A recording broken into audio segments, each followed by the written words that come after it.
Olá pessoal, sejam muito bem-vindos ao canal. Estou gravando hoje no dia 5 de dezembro e nesse vídeo nós vamos falar sobre o QQQ, sobre o SP500, o índice Dow Jones e o Ibovespa. E o que isso tem com relação à remoção de tendências? Então começa nosso capítulo 2 de digressões no R. Bem, pessoal, nessa primeira semana de dezembro de 2021, nós estamos tendo algumas notícias, como a Omicron e a economia. Veja os impactos da nova variante nos mercados. Nós recentemente tivemos uma queda bastante expressiva nas bolsas mundiais. Wall Street fecha em queda, puxada por tomadas de benefício e Fed. Tanto a variante Ômicron como a elevação na taxa de juros pelo Fed são um dos principais fatores para a queda. Bem, nós recentemente tivemos uma queda bem forte nas bolsas mundiais por causa dessa variante do Covid. Aqui no Brasil, além desses fatores externos, temos o fator interno de fim da PEC, traz altas à bolsa na semana. Nós estamos vindo de 6 meses de queda praticamente aqui na bolsa brasileira. Aqui é o nosso Ibovespa nos últimos 6 meses. Você vê claramente uma linha de tendência de baixa, né, ocorrendo aí desde junho praticamente até hoje.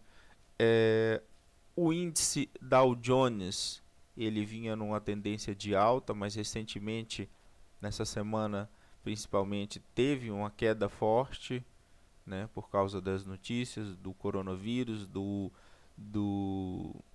das taxas de emprego nos Estados Unidos.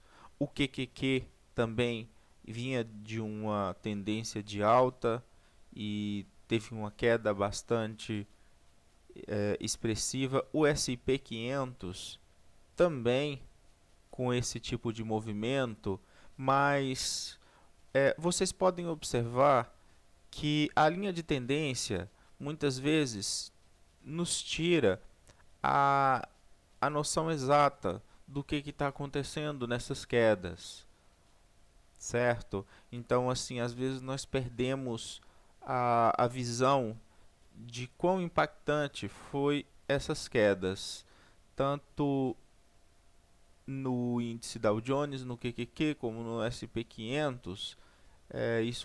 Isso foi bastante pronunciado. O Bitcoin, não, nós já conseguimos ver que no Bitcoin nós tivemos uma queda aí, onde ele saiu praticamente dos 60, dessa região próxima aos 60 mil, e foi direto para uma região próxima aos 40 mil, ou seja, desceu quase 20 mil dólares nessa semana com essas notícias.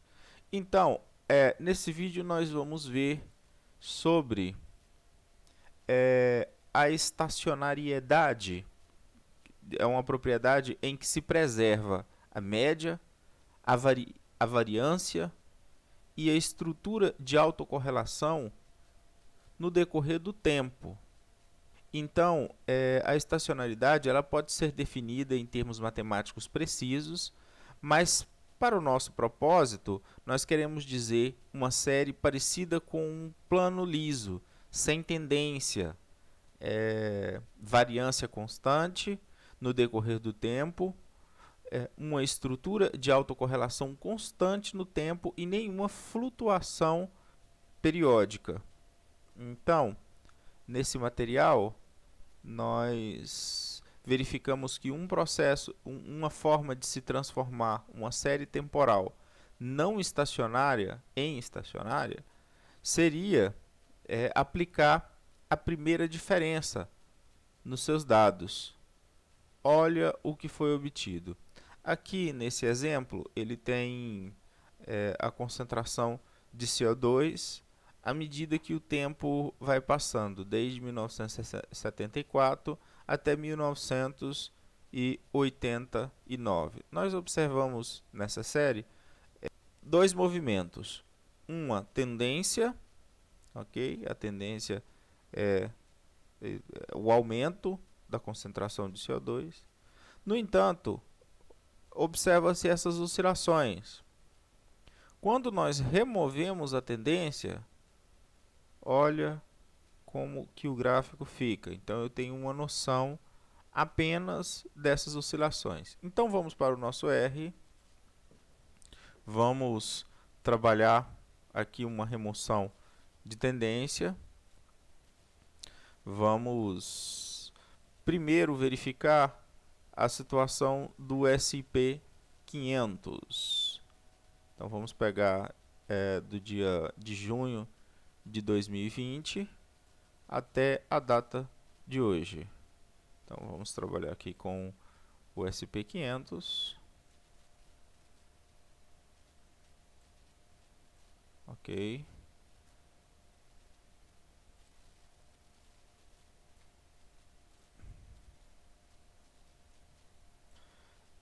Vamos verificar. Aqui eu apliquei a primeira diferença.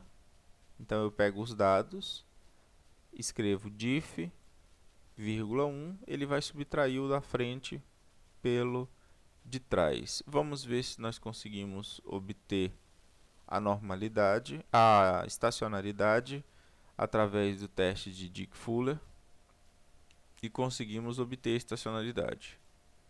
E vamos plotar o SP500. Aqui, esse é o gráfico do SP500. Aqui nós temos a aplicação da primeira diferença. E observa, pessoal, que essa movimentação que teve nessa semana, ela foi a maior do ano. Só tivemos uma movimentação tão grande do SP500 em 2020, ali próximo a setembro e outubro, certo? Ou seja, quando a volatilidade estava extremamente alta. Então essa variante realmente deu uma queda nas ações de tecnologia. Além disso, nós temos a notícia de que a Didi está sendo deslistada da Bolsa de Nova York, né? E isso também impacta as ações de tecnologia. Então, com isso daqui, você pode até pensar em momentos de compra ou de venda do S&P 500, utilizando simplesmente a primeira diferença. Então, por exemplo, poderia traçar uma reta aqui para verificar regiões de entrada, aqui perto do 20, do menos 20, ok? Então, esse foi o S&P 500. Da mesma forma, nós podemos fazer para outros ativos, como por exemplo, o caso do... Vamos verificar o índice Dow Jones.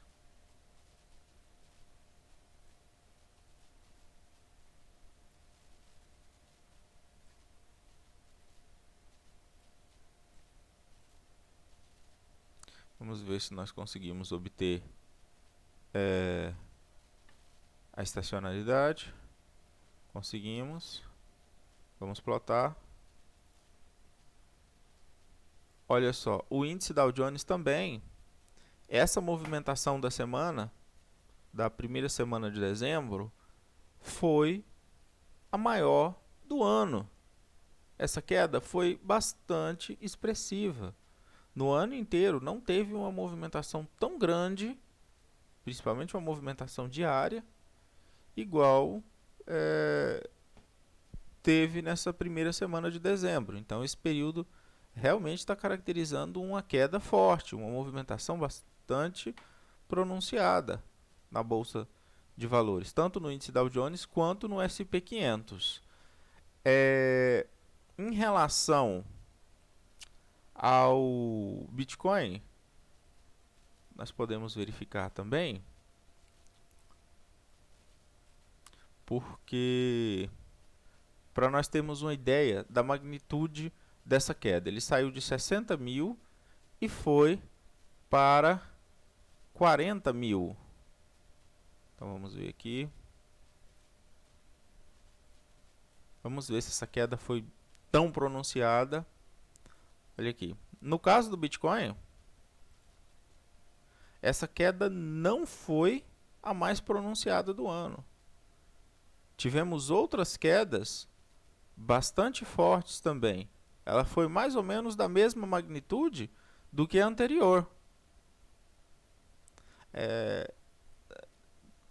Tivemos outras quedas bem mais pronunciadas. Essa queda aqui foi bem mais pronunciada. Outra queda similar foi essa daqui. Então tivemos essa queda que foi parecida, essa segunda também que foi similar e ela. Então não foi uma movimentação tão pronunciada isso que aconteceu no Bitcoin. Agora, quando nós olhamos para a Bolsa Brasileira, ela já vinha de uma forte movimentação de baixa, né? Com essa PEC dos precatórios, parece que não foi tão negativo assim para o mercado. Vamos ver se nós conseguimos a estacionalidade. Conseguimos, 0,01. Agora vamos fazer uma plotagem simples aqui. Então, observa que isso foi positivo. Foi um dos momentos mais positivos do ano que nós tivemos. Foi durante essa PEC dos precatórios aqui.